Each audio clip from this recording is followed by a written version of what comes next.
Should not get my suit all made anymore, it takes too long. You saw the group was here tonight. What I want to tell you is that in my experience, I've had a lot of it. I've been in this business 50 years, been in prepaid legal 30-some years. So somebody asked me the other day how long you've been in prepaid, and I said, it says before the wreck.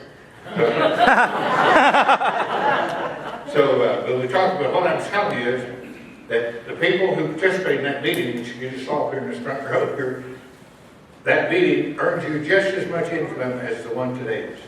Even though there's 10,000 times many people here as there was, but it don't make a bit of difference. You can't have a bad meeting, you can't have a meeting where nobody shows, and it'd be bad, it'd make it bigger bad.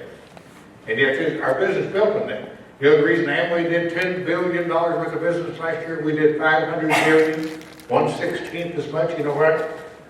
Because Amway's got more people standing in front of more people drawing circles on the whiteboard.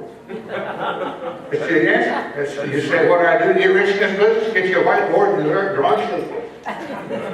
So that's what it's all about. I just want to tell you that it's a I didn't even see you here. You been here before tonight?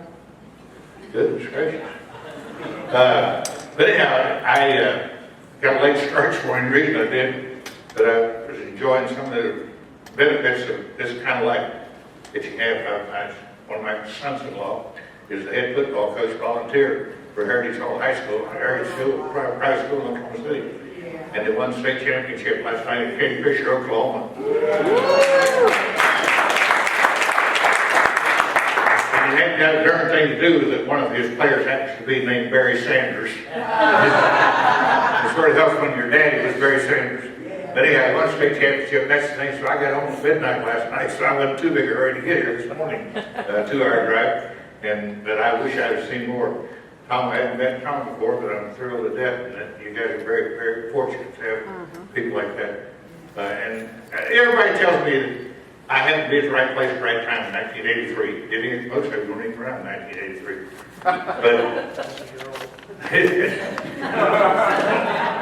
You're right up better than I did. But we talk about things. You heard Tom talk about a while ago about copies. If we wouldn't have been able to make Xerox copies of the apps and brochures, we wouldn't have the apps and brochures. The prepaid didn't have any such thing. I mean, all they did, we just go out and go to Kinko's or wherever and get apps made, get brochures made, and we'd get together with a bunch of people, have a meeting, and sign up 30 people, and then get together after the meeting and pray that nobody tried to use it, so we didn't have any lawyers. We hadn't bothered to sign up any lawyers yet to provide service that we was out selling people for. And you say, how can I build an organization like that? What am I holding that thing up for? But it's all, don't sell yourself short and don't miss out. So I'm telling you, the opportunities here is just as good. It's, there wasn't any opportunity. How many of you right think about this? How much is $800,000 in your mind? Is that a lot of money? Yeah. How much is $50,000 a month in your mind? A lot of money.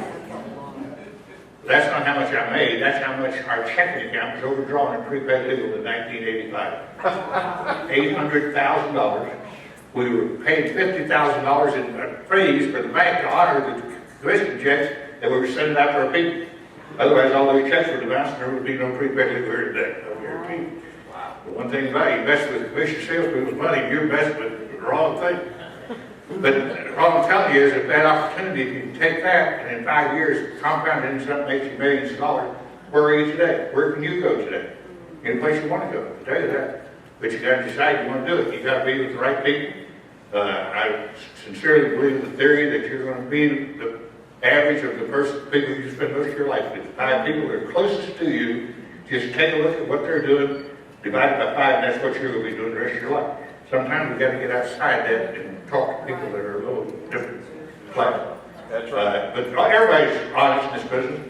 1975, I was president of a life insurance company in Oklahoma City, and I had met Harlan Stonecipher at an insurance company convention in Atlanta, and got to know him, got talking to him, and with no thought that 2 years later I would be living in Oklahoma City as president of an insurance company.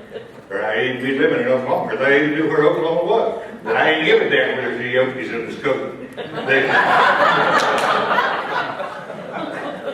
But I didn't do that. I decided I became a good friend of Harlan. Then I got here, and Harlan Stonecipher was an agent, part-time agent for that company. So I used to sell, he was selling prepaid, selling cancer insurance for me. 10 years later, I was out selling a prepaid legal membership for him. I don't know what the hell happened. Something got screwed up there. But nevertheless, things weren't always so good. There's a price to pay for everything, folks. I'm telling you, I've taken more time than I want to take with it. But I just want you to understand what Tom's telling you is so important that it's vital that you hear it, that you do it.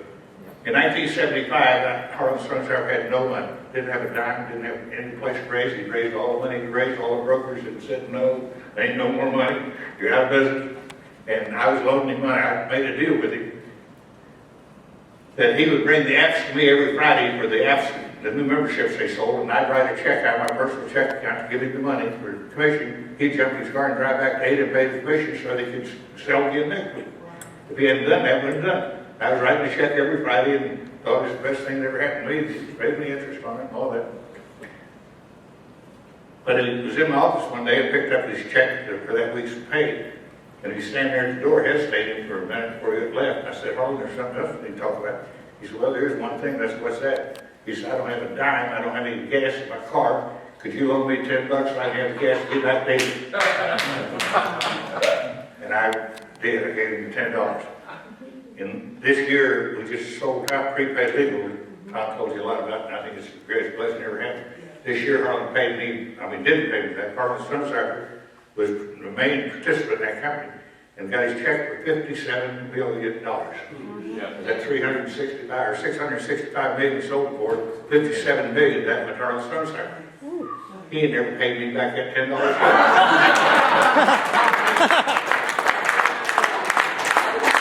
And I'm going to go straight after him. He remembered it. We're going to look at your account, boy.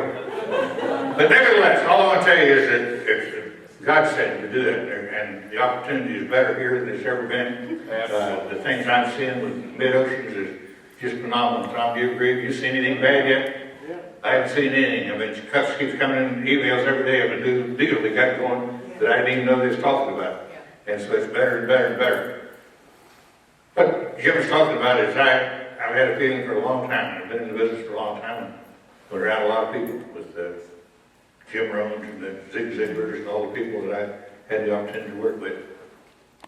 Now, first of all, I worked with, had J. Douglas Edwards come to a sales meeting I had one time when I was in the insurance business in Columbus, Ohio. And I had him come to speak to my sales force. And he came, when he's done, I took him to the airport. He had to fly back to Phoenix. And I asked this dentist that I had as my guest at the meeting if he'd like to ride along with me.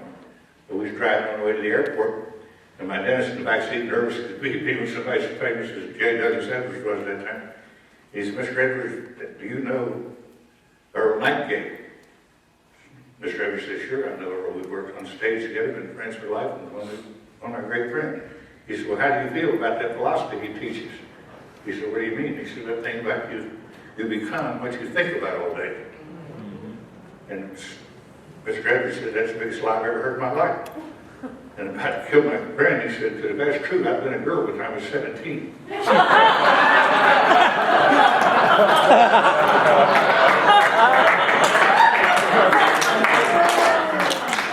I'll tell you, it is a pleasure, and I just want all of you to know that this isn't the hardest business in the world. I've never worked hard in my life. I've never enjoyed it. I can't imagine doing anything else. I'll be 81 next week, and I can't imagine being 81 years old and being feel as good as I feel. Proud that to be in Kingfisher, Oklahoma, to watch a high school football game, and then Tulsa, Oklahoma, to watch some of the greatest people in the world. That's you. I'm around to get to meet Tom.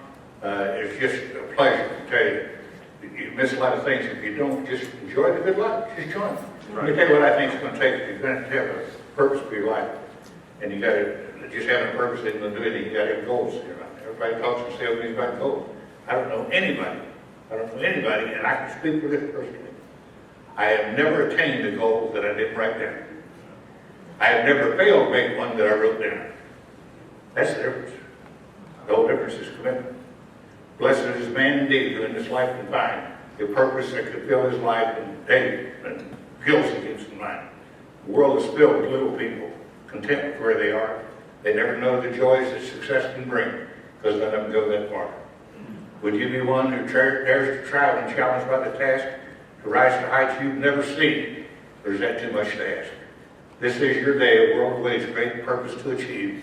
So accept the challenge of your goals and in yourself belief. You'll be glad of what you've done when at the close of the day, you look back at the battles won, content you came this way. Thank you very much, and God bless you.